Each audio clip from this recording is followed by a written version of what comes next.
bonjour à tous, bienvenue en direct de mon bain avec une pleurnicheuse. Non, Est-ce bonjour Jérém. Est-ce qu'elle va pleurer aujourd'hui? Bah écoute, t'as prévu des mouchoirs il me semble. Du PQ. Ouais, c'est très bien. On va pouvoir aussi peut-être mourir de rire. On va peut-être mourir de rire en tout cas. De rire. Pleurer de rire. En tout cas, bienvenue dans ce bain, est-ce que t'es contente d'y être? Oui, très contente d'être dans ce bain, mais il fait vraiment très chaud. Comment ça, très chaud? T'es en chaleur? L'eau, elle est super chaude quoi. Ah bah oui, mais bon. Tu m'as ébouillanté, je te demande de l'eau froide depuis tout à l'heure, t'es pas très cool quoi. Bah écoute, la prochaine fois, ça sera un bain d'eau gelée, je suis pas sûr que tu le prendras aussi bien. Pas de l'eau gelée, mais un petit peu plus tempérée quand même. Bon, qu'est-ce qui s'est passé alors après Secret Story? C'est vrai que t'as quand même disparu de la circulation. Après ta victoire, très peu d'interviews, ton numéro de téléphone non divulgué à personne. Pourquoi avoir voulu comme ça se cacher? Je fais pas partie des personnes qui ont forcément envie de faire le buzz, qui ont forcément envie de se montrer pour un oui ou pour un non. Faire tout et n'importe quoi, ça m'intéresse pas. Je l'avais déjà dit en sortant de Secret. Donc je suis restée vraiment dans cette ligne de conduite. Quand je suis sortie de Secret Story, moi, mon seul objectif, c'était de protéger mon couple avec Geoffrey. Donc j'ai préféré essayer de m'éloigner de tout le monde, parce que c'est vrai que j'ai eu beaucoup de critiques, beaucoup de candidats m'ont dit « Attends Marie, tu peux pas rester avec ce mec, il te prend pour une conne, c'est pas possible, fais attention à toi ». Et moi en fait j'avais tellement confiance en lui, et je suis tellement peu influençable, contrairement à ce que les gens pensent, que finalement je me suis dit pour préserver mon couple et pour qu'on arrête de me bombarder, de me faire du bourrage de crâne, je vais prendre mes distances avec ces personnes. Alors il y a une candidate qui l'a très mal pris, on pense forcément à Aurélie, que du coup après tu as retrouvé dans Les Anges. C'en est où aujourd'hui vos rapports? Depuis Les Anges Hawaï, je n'ai pas revu Aurélie. Bah d'ailleurs t'as revu personne. J'ai aperçu d'autres personnes, mais pas Aurélie. Et c'est vrai que silence radio, mais en même temps, je peux comprendre quoi.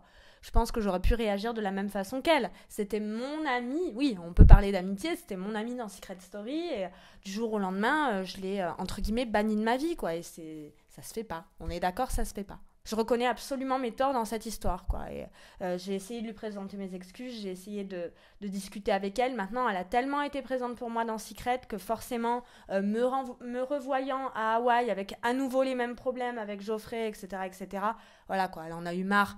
Et alors qu'est-ce que c'est que cette nouvelle coupe? On dirait un caniche nain. Non mais c'est vrai. Bah écoute, je voulais acheter un caniche nain. Et comme j'en ai pas trouvé qui me plaisait, j'ai été chez mon coiffeur et j'ai dit, écoute, voilà, c'est comme un peu le bonhomme de CTLM. Sauf que moi, c'est version caniche. En tout cas, non mais Marie, c'est quand même l'image de la fille qui pleure, mais aussi de la blonde. Et c'est vrai que là, t'es méconnaissable. Pourquoi tu ne veux plus ressembler à Barbie? On mûrit tous dans notre vie. Faut savoir passer à autre chose. Aujourd'hui, je suis plus la petite fille un petit peu immature qui a des rêves plein la tête. Si, j'ai toujours des rêves plein la tête, bien sûr. Mais aujourd'hui, c'est plus le côté femme qui ressort et... faut savoir changer, c'est bien d'être blonde, de s'habiller en mini-robe quand on a un certain âge, mais à un moment donné, il faut passer à autre chose, il faut savoir devenir plus classe, il faut savoir devenir plus discrète. Mais alors, justement, tu nous dis que t'es pas la fille qui est prête à tout pour faire pour le buzz, mais je me souviens qu'il y a pas mal d'articles dans les journaux, alors... il y a eu 36 000 histoires, dont une qui m'avait quand même assez choquée, une histoire de fausse couche, de grossesse. Enfin, tu annonçais que tu avais fait une fausse couche et que pour te remonter le moral, tu avais fait refaire tes seins. Mais c'est quoi ce délire? Non, en fait, l'interview a été montée comme ça. Après, ça n'avait aucun lien. Mais effectivement, j'ai bel et bien fait une fausse couche. Voilà, donc je ne reviendrai pas sur le sujet étant donné que ça a été un moment très difficile dans ma vie, c'est toujours difficile. Donc j'ai bel et bien fait une fausse couche, donc j'ai été beaucoup critiquée par rapport à ça parce que les gens se sont imaginés que j'avais vendu c'est un peu le cas. Une fausse couche. Ah oui, non mais t'as quand même vendu une fausse couche. Non, je n'ai rien vendu du tout. C'est sorti comme ça par l'opération du Saint-Esprit. Il y a des choses qui sortent sans que forcément on sache pourquoi. Des fois, il suffit que des gens parlent, qu'on fasse confiance à un petit peu trop de personnes pour qu'on se retrouve affiché dans la presse. Et moi, j'ai tendance encore à être très naïve et à faire confiance à beaucoup de gens. Là, j'avoue que déjà me faire confiance, c'est quand même dangereux. Mais tu sais que si tu n'étais pas venu dans mon bain aujourd'hui, tu t'aurais lynché médiatiquement. Voilà, tu me l'as dit, J'ai dû céder à ton chantage, rien de plus. En fait, je peux pas te blairer. Et ça fait plaisir. Mais non, tu es très sympathique. J'ai appris à te connaître et je trouve que tu es quelqu'un de très gentil. Par contre, c'est vrai que ces derniers temps, tu m'as pas mal pourri et j'aurais pu énormément t'en vouloir. Maintenant, je connais les raisons pour lesquelles tu l'as fait. Donc on ne reviendra pas là-dessus. Donc on va essayer de repartir sur des bonnes bases. Ce qui choque d'ailleurs tout le monde, parce que c'est vrai que notre réconciliation dérange les internautes. C'est étonnante, mais en même temps, tu as eu l'air très sincère avec moi. Tu as été présent à certains moments. Donc j'ai envie de t'accorder ma confiance. Alors, qu'est-ce que tu as fait de tes 150 000 €, tout cet argent? Est-ce que cette sandwicherie, du coup, on se doute que non, mais a été ouverte? Cette sandwicherie, bien sûr, n'a pas été ouverte, étant donné que c'était un projet que j'avais avec Geoffrey et que, bien entendu, ça s'est mal fini entre nous. Donc, j'allais pas ouvrir cette sandwicherie, alors qu'à la base, c'était quand même un projet beaucoup plus pour Geoffrey. Ça avait fait rire tout le monde d'ailleurs quand tu avais annoncé je vais monter une sandwicherie. C'est vrai que ça faisait très cheap. Mais je vois pas ce qu'il y a de drôle là-dedans. C'est ce qui marche le mieux à l'heure actuelle. C'était quand même un truc assez classe. Donc oui, effectivement, le terme de sandwicherie, ça a pu faire rire, mais en attendant, c'était quand même un projet très sérieux et voilà, très novateur aussi. D'accord. Et donc l'argent a été investi dans quoi? L'argent a été investi dans la pierre. Ah, la pierre. La pierre précieuse ou la pierre? Un rocher. Ah, d'accord. Non, t'as acheté en gros une maison. J'ai acheté, oui, mon chez-moi. Voilà. Après Secret Story, bizarrement, tu n'as pas fait la tournée des boîtes comme tous les candidats qui en font du lundi au dimanche quasiment. T'as fait très très peu de dates parce que je crois savoir que Geoffrey ne voulait pas. J'ai fait très peu de dates en sortant de Secret Story, d'une parce qu'on m'en a proposé que très peu. Ah bon? Voilà, donc... Mais fallait pas le dire, ça te discrédite, faut pas dire ça. Écoute, qu'est-ce que tu veux que je te dise? Disons la vérité. Alors, je ne sais pas si c'était par rapport à l'image Marie Geoffrey. C'est vrai que les gens en boîte avaient peut-être un peu peur que tout le monde chiale.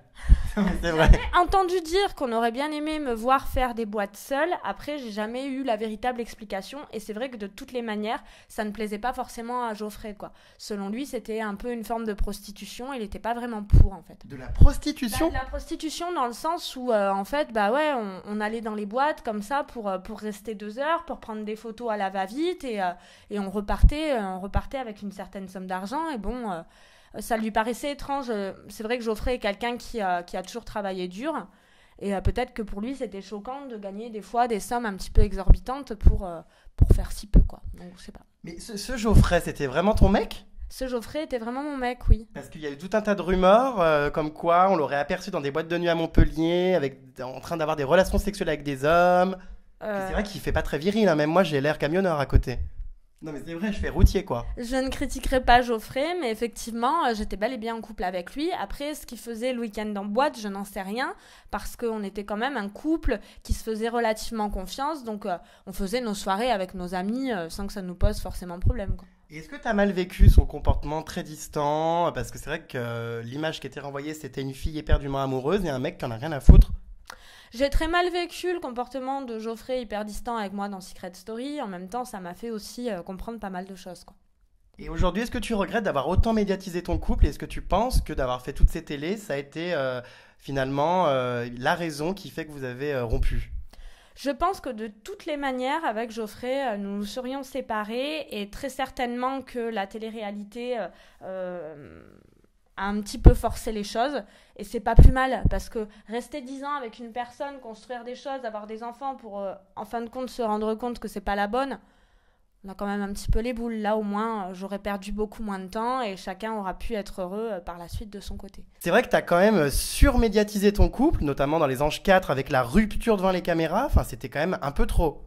Cette surmédiatisation n'était pas du tout voulue en fait. Alors bien sûr c'est vrai que la rupture avait déjà quand même été entamée avant Les Anges, mais moi ce qui m'a foutu hors de moi quand même dans Les Anges, c'était ce manque de respect finalement que Geoffrey a pu avoir envers moi. On avait quand même tenu certains engagements, il m'avait quand même promis d'essayer de ne pas se mettre avec quelqu'un, de ne pas être trop dur avec moi, de ne pas me critiquer, et il s'est fait très facilement monter la tête et c'est ça que j'ai eu énormément de mal à vivre, et surtout entendre ses reproches aussi, parce que quand on passe 2 ans avec quelqu'un et que d'un coup devant la France entière, cette personne-là en profite pour nous faire des reproches, c'est ce sentiment-là que j'ai eu en fait. J'ai très mal vécu cette édition à Hawaï dans Les Anges, d'une parce que l'entente a été très difficile avec tout le monde, et de 2, même si Geoffrey était mon ex, la moindre des choses, c'est qu'il soit quand même encore à l'écoute, quoi. Enfin, c'était la seule personne qui me connaissait réellement, qui me connaissait dans la vie de tous les jours.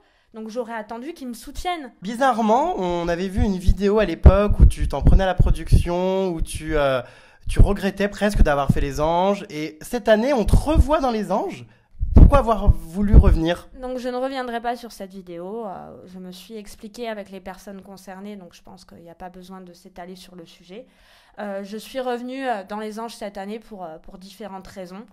J'avais besoin de passer à autre chose. J'ai beaucoup mûri finalement pendant 1 an et j'avais tout simplement besoin de montrer à mon entourage et aux personnes qui me suivent depuis plus d'1 an et demi que la Marie, c'est pas la pleurnicheuse, c'est aussi une femme forte, c'est une fille simple qui peut être pareil dans la vie de tous les jours comme à la télé. J'avais besoin de montrer ce que j'étais réellement parce que, oui, de toute façon, quand on fait des émissions de télé-réalité, il faut s'y attendre. Je veux dire, on signe, on sait pourquoi on signe, on sait très bien que nos producteurs, forcément, sont là pour faire de l'audimat, donc on s'attend forcément à ce qu'il y ait certains côtés de nous qui soient mis en avant. On ne peut pas se permettre de venir se plaindre après et de venir pleurnicher en disant « Ah, mais pourquoi vous avez fait ci, pourquoi vous avez fait ça ?» Oui, bon, bref, on connaît le refrain, mais est-ce que cette... Non, mais elle est bavarde. Fermez ma tronche, hein. Mais pour qui tu te prends? Non, mais là, j'arrive plus. Ta baignoire, hein, je te jure. Hein. C'est pas ça, c'est que je pense à mon montage et je me dis, putain, mais... C'est vrai que quand on a vu cette nouvelle édition des Anges en Floride, on s'attendait vraiment à des retrouvailles explosives avec Geoffrey. Et puis à part des petits regards dans la cuisine, il s'est plus jamais rien passé après. On a vraiment, avec Geoffrey, tous les deux pris vachement de distance concernant notre relation. Il s'est passé plein de choses, chacun de notre côté dans notre vie, dans nos vies. Et voilà, on est passé à autre chose, quoi. Est-ce que tu as eu un choc en le voyant? Est-ce que tu t'y attendais? J'ai eu un choc en voyant Geoffrey, clairement, parce que je ne m'y attendais pas du tout. Tout le monde dit le contraire, que c'était prévu, que lui et moi étions au courant. En tout cas, moi, je m'y attendais pas. J'ai encore été un petit peu naïve sur ce coup-là, parce qu'effectivement, pourquoi mettre Marie dans une saison sans Geoffrey, quoi? Étant donné qu'il n'y a pas eu d'explication franche la saison précédente entre nous deux. Mais ce qui est sûr, c'est que du coup, Marie et Geoffrey étaient inexistants, ne servaient à strictement rien, aucune embrouille.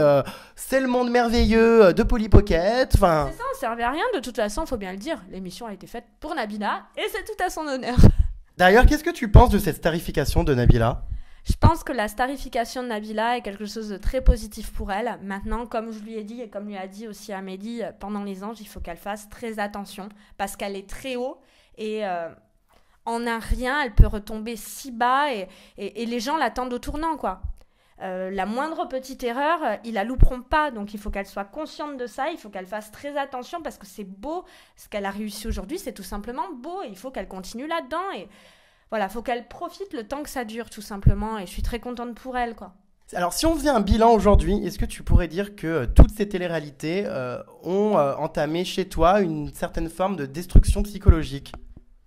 Je dirais pas du tout que la télé-réalité a entamé chez moi une destruction psychologique, bien au contraire, quoi. Non, parce que quand on te voit, t'as l'air hyper borderline, suicidaire, tu portes la misère... Suicidaire, Tu portes la misère du monde sur les épaules, alors ça va en fait. J'ai juste le syndrome infirmière, je pense. À savoir que dès qu'il y a quelqu'un dans le malheur, j'ai besoin de l'aider et que je m'apitoie sur le sort de tout le monde, mais... moi tout va bien, hein. Je suis très heureuse, j'ai jamais été borderline. Et soi-disant tu t'attaches à tout le monde en attendant ce matin quand je suis arrivée en te disant qu'on m'avait cassé une dent de boîte de nuit, tout ce que t'as trouvé à faire c'est de rire. Non mais je suis pas sûre que ça amuse tout le monde. Toi a priori oui, pour une infirmière c'est quand même limite. Mais c'est pas ça, mais écoute, tu es une personnalité hors du commun, Jérém, et quand tu arrives et que tu me fais... ça et que tu me dis il manque une dent et que tu dis je peux pas imaginer ce qui m'est arrivé mais j'ai juste envie de rigoler parce que tu fais rire, c'est tout. Ouais, moi ça m'amuse pas. C'est totalement en dehors de ta dent et c'est trop drôle parce qu'après je fais que te toucher la bouche et tout. Bon bref, reparlons de Geoffrey, on va moins rire. On se souvient d'une séquence dans la dernière saison des Anges très émouvante où Geoffrey t'a présenté ses excuses. Incroyable. Geoffrey m'a beaucoup touchée cette année en acceptant enfin de me présenter ses excuses parce que c'est vrai que l'année dernière j'avais très mal pris ses comportements. Voilà, donc on a discuté de maintes et maintes choses et effectivement il a reconnu qu'il s'était très certainement laissé embobiner l'année précédente et qu'on n'avait pas forcément besoin d'en arriver là. Mais ce qu'on n'a pas montré, ce qui s'est passé aussi, c'est que je lui ai également présenté mes excuses pour la gifle, pour mon comportement vraiment trop excessif. On n'avait pas besoin d'en arriver là en fin de compte. Ça a été ridicule, on a beaucoup manqué de communication en fait, tout simplement, et quand on s'est parlé cette année, c'était ça finalement le bilan, quoi. Et ce qui est bizarre, c'est que du coup, t'étais totalement détachée de Geoffrey puisque tu l'envoyais vers d'autres filles. Et moi, il faut savoir quelque chose, c'est qu'il y a beaucoup de nanas, quand elles se séparent de quelqu'un, elles y retournent des années après, elles recouchent encore avec les personnes, etc. etc. Moi, il faut savoir que quand c'est terminé, quoi. Ah bah Dieu merci, parce que vu les photos que je possède de Geoffrey, vu la taille de la paille, merci. Et donc tu l'as poussé vers Vanessa, tu l'as poussé d'ailleurs vers aussi... Capucine. Et ça te faisait vraiment rien d'envoyer ton ex dans les bras d'une autre? Mais rien du tout.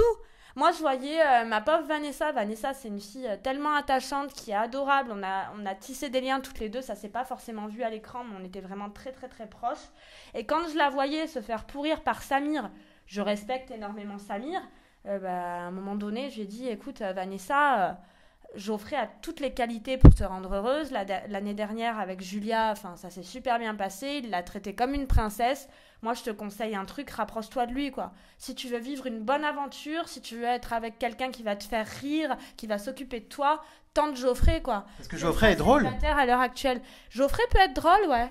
Ouais. Geoffrey peut être très drôle, ouais. Il a vraiment un côté très drôle. Bon, pas en couple, mais quand il se tape des délires avec ses potes, c'est monumental. En parlant de Vanessa, point commun entre toi et Vanessa, la chirurgie. Vous avez toutes les deux des lèvres qui ressemblent à des trucs pour déboucher les chiottes, à savoir des ventouses. Bah écoute, moi j'ai fait la poitrine avant Secret, bien avant, en 2009. Maintenant, oui, okay. En 2009. Maintenant, les lèvres, il n'y a rien dans mes lèvres. Oh, arrête! Et le manque de rides, ça fait partie de la famille, quoi. C'est héréditaire. Moi, j'ai qu'une seule ride et je suis assise dessus, quoi. Oh là là, elle est drôle! Mais les lèvres, attends, tu vas pas me faire croire que ces espèces de ventouses, c'est naturel! Non, avant Secret Story, j'avais fait des petits quelque chose, mais pas depuis. Ah, des injections de Botox? Le Botox, ça se met pas dans les lèvres. Ah bon, j'y connais rien. Et tous ces grains de beauté, là, va falloir les arracher au-dessus de la lèvre. Non, mais ça va, oui. Et ma marque de fabrique. Les crottes de nez, alors, on se souvient tous de cette séquence hilarante où tu mangeais tes crottes de nez à l'antenne. Recyclons-nous. Non, je rigole. Oh, non, mais c'est vrai, c'était quoi? Tu mangeais vraiment? C'était pas vrai, mais je sais pas comment ça a été fait, ce qu'on a vu exactement, parce que je l'ai jamais regardé. J'avais cette allergie due à un produit. En fait, après le Prime, ça me démangeait tellement que j'avais envie de tout simplement de me gratter, d'enlever ce maquillage que j'avais. Et je sais pas comment on en est arrivé à dire que j'étais en train de bouffer mes crottes de nez. Mais toujours est-il que si j'aimais bouffer mes crottes de nez, j'essayerais de le faire de façon discrète, à savoir dans des WC ou dans mon lit sous la couette, mais pas devant tout le monde et surtout pas devant les caméras. Oh putain, on voit la connaisseuse, hein. Mais dans mon lit sous la couette. Mais non, mais réfléchissons. C'est comme si on parlait de choses intimes qu'on pourrait faire soi-même. On va pas se mettre à le faire au milieu du salon, quoi. Moi, perso, sous ma couette, je me branle, mais je mange pas mes crottes de nez. Mais bon, chacun son délire. Non, mais moi non plus, je ne mange pas mes crottes de nez, mais j'essaye d'envisager la chose et d'imaginer dans quelles circonstances et dans quelles conditions je pourrais le faire. J'en pleure. Tant mieux. Tu vois, finalement, c'est toi qui vas avoir besoin de mouchoirs, pas moi. Donc, pas de crottes de nez, donc c'était soi-disant une allergie. Enfin, c'est comme quand tu chialais, t'étais allergique au pollen. Ah non, quand je pleurais absolument. Hein. Je ne me suis jamais forcée à pleurer ni quoi que ce soit. Bon, en parlant de pleurer, c'est vrai que moi, tu m'as fait pleurer de rire quand je t'ai vue en train de vouloir devenir actrice. Alors, excuse-moi, déjà, ton anglais, tu repasseras. Ok. Mais c'est quoi ces castings? Mais c'était ridicule. Par contre, il va y avoir une petite rectification, à savoir que donc, j'ai fait 2 castings et que mon premier casting, même si effectivement je n'avais pas le niveau d'anglais, a été une réussite.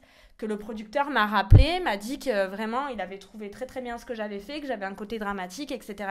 Dramatique. Donc, non, parce que c'est vrai, je me suis mise à faire genre je pleure, etc. etc. Ça lui a beaucoup plu ce côté-là, donc je n'ai pas eu 2 échecs. Donc oui, effectivement, mon niveau d'anglais est pourri et je suis vraiment désolée pour mes profs d'anglais parce que quand même la honte, j'ai fait section européenne jusqu'au lycée, etc. Et je ne sais pas où sont mes restes d'anglais. Après, je n'ai jamais voulu aller pratiquer dans le pays, c'est peut-être ça le tort que j'ai eu, mais c'est vrai que c'est à revoir et je devrais sérieusement m'y mettre, je reconnais. Quand notre petite Marie va-t-elle faire son entrée au milieu des grandes actrices d'Hollywood Girls? Aucune proposition. Vu ton niveau, heureusement, parce que c'est vrai que pour la comédie... Ah bon, c'est pas ce qu'on me disait quand j'ai fait Secret Story? Oui, c'est vrai que dans Secret Story, t'étais très forte. J'avais une certaine IM qui me disait « Oh Marie, quand tu vas sortir de là, il y a Spielberg qui va t'appeler, quoi. » D'ailleurs, oui, non, mais IM, voilà, on sait ce que ça vaut. Alors, cette année, une fois encore, tu nous as fait le coup de « Je quitte tout, je rentre en France » et tu es partie. Voilà, pour des raisons dont personne ne croit la véracité, à savoir reprendre les cours d'anglais, enfin bref. Et donc, du coup, dès que t'es rentrée à Montpellier, tu t'es remise à ton travail d'infirmière. Pourquoi, comme ça, vouloir tout de suite après reprendre sa vie normale? J'ai tout simplement, tout de suite, même après Secret Story, repris mon boulot d'infirmière. Direct. Parce que ça me manque trop, parce que c'est mon métier, parce que quand on est une infirmière, toutes les infirmières se reconnaîtront, c'est quand même une passion, on en a besoin, quoi. J'adore mon métier et j'en ai vraiment besoin pour vivre. Et ça permet aussi de rétablir un équilibre dans ma vie, parce que rester totalement dans un monde de paillettes, je pense pas que ce soit très bon psychologiquement. Voilà. Et moi, je m'éclate dans mon boulot, je suis fière de ce que je fais. J'adore mes patients, ils me le rendent énormément aussi, et voilà, mon boulot c'est ma vie, et j'en dirai pas plus là-dessus, parce que toutes les personnes qui me côtoient et qui me connaissent professionnellement le savent. Et c'est vrai que là, on se rend compte que notre petite Marie a bien changé, elle a l'air apaisée, heureuse, et finalement, cette édition des Anges aura au moins servi à rectifier le tir et à te rendre un peu plus normal et moins ravagé. C'est vrai. Je ne sais pas du tout comment m'ont perçu les téléspectateurs. Je vais dire en plus de ça que je n'ai pas du tout regardé les épisodes. Mais dans tous les cas, voilà, je pense que mon pari a été gagné et que j'ai réussi à montrer qui j'étais réellement. Je ne suis pas la fille, la blondasse et cervelée qui tape des crises et des phases de parano et d'excitation à tout moment. Je ne suis pas ça du tout, quoi. Revenons sur un épisode aussi qui était quand même hilarant. C'est quand tu nous as joué Marilyn Monroe pour le Queen, qu'on t'a vu avec des espèces de perruques ignobles, le cul à l'air sur des draps. On aurait dit un trans. Alors, il n'y a pas eu du tout de communication autour de cette vidéo. Oh, tu plaisantes, on en a entendu parler partout. Non, mais autour de l'événement, les raisons pour lesquelles j'avais fait cette vidéo. Alors moi, il faut savoir que j'ai été très, très, très soutenue par la communauté gay pendant tout Secret Story. Pour moi, c'était la moindre des choses de les remercier d'une façon ou d'une autre. Et quand on m'a proposé de faire les teasers pour les soirées au Queen, les soirées super salopes, qui ne signifient pas, bien sûr, que c'est moi la super salope, mais tout simplement pour les folles, et elles se reconnaîtront, j'ai dit un grand oui, quoi, parce que ça m'a fait énormément plaisir et parce que j'étais super fière de représenter cette communauté. C'était pour rien de plus, quoi. Mais il y a eu énormément de moqueries sur la toile parce que beaucoup de gens ont dit que tu ressemblait à un Travelero sur ces photos. Effectivement, à des moments, c'est vrai que je peux avoir un visage un petit peu masculin, que je peux avoir des manières un peu masculines aussi, mais bon, tant pis, on se refait pas. Ceux qui me trouvent moche, eh bien, tant pis pour eux. Chacun a le droit d'exister, et puis qu'ils aillent le dire à mes parents, je suis sûre que ça leur fera très plaisir. Il y a quand même un truc, mais hilarant, c'est de savoir que toi, qui es quand même malheureuse en amour, as tourné des pubs, des spots publicitaires pour rencontrer l'amour. Envoie destin au 636 des astrologues t'éclairent. Alors déjà, petite rectification, je suis très heureuse dans ma vie personnelle, il n'y a aucun souci là-dessus. Et en plus de ça, je ne donne pas de conseils pour trouver l'amour. Moi qui ai galéré dans ma vie sentimentale, je conseille juste finalement les gens comme moi, les filles, d'utiliser les mêmes services que moi. Ça veut dire que tu envoies des textos pour trouver l'amour? Bah ouais. Quoi? Tu plaisantes? Moi aussi, je peux avoir affaire à un voyant, je peux consulter un voyant pour savoir comment va se dérouler ma vie, ce qui va m'arriver, si je vais faire les bonnes rencontres. Il n'y a pas de honte à ça.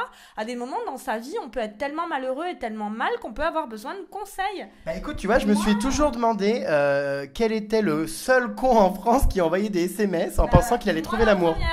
Envoie Gourdin au 6969 et tu sauras la prochaine taille que tu goberas. Tu as des problèmes de transit? Envoie Smecta au 71012. C'est nul. Est-ce que t'es bien payé pour ça au moins? Combien ça rapporte un contrat? No comment. 18 000 €, non? No comment. Je ne dirai rien sur le sujet. Pourquoi? C'est totalement personnel et voilà, je n'ai pas le droit de le dire. En tout cas, on en a ras le cul à chaque pub d'énergie douce de voir ta gueule assise sur un nuage. C'est pour ça que t'as encore voulu de moi dans ton bain aujourd'hui. Oui, non mais bon, c'est quand même ridicule cette pub. Il est fan de moi et il se permet de dire ça. Fan, non mais allô quoi. En tout cas, merci pour cette interview. On est ravis d'enfin t'avoir eu dans notre bain. Après que tu aies disparu médiatiquement, te revoilà, c'est un comeback. Qui plus est, avec Jérém Star, j'ai envie de te dire, t'as tout gagné. Comeback, je vois pas trop les choses comme ça. Moi oui. Si tu le dis. Merci de m'avoir accueilli dans ton bain. Merci d'être venu. J'espère que tu étais propre avant, histoire de pas trop avoir tu sais, pour te montrer à quel point je te respecte, en général, j'urine tout le temps dans la baignoire. Et là, miracle, je ne l'ai pas fait. Donc tu as uriné avec Fred, Marie, Nabila. Ah oui, avec Nabila aussi, avec tout le monde, sauf avec toi. Donc tu peux t'estimer heureuse. Oui, je le dis toujours. Ah d'accord. Et là, je me serais fait un plaisir de te pisser dessus, mais j'y suis pas arrivé. Heureusement, parce que tu te serais pris une sacrée gifle. Et tu vois. Encore oui, et tu as vu à la télévision comment j'étais capable d'en mettre des belles. Hein. C'est clair. En tout cas, merci beaucoup. C'était un plaisir. Et je te dis à très vite pour suivre ta nouvelle vie chaotique. Jamais te voir. Comment ça, Vermine? C'était la première et la dernière. Stop. Adieu. Écoute, en même temps, plus personne ne s'intéresse à toi. Non, mais je sais. Hein, Non, je plaisante. Du moment que mes patients, ma famille, mes amis m'aiment, le reste, je m'en fiche. Bisous. Bisous.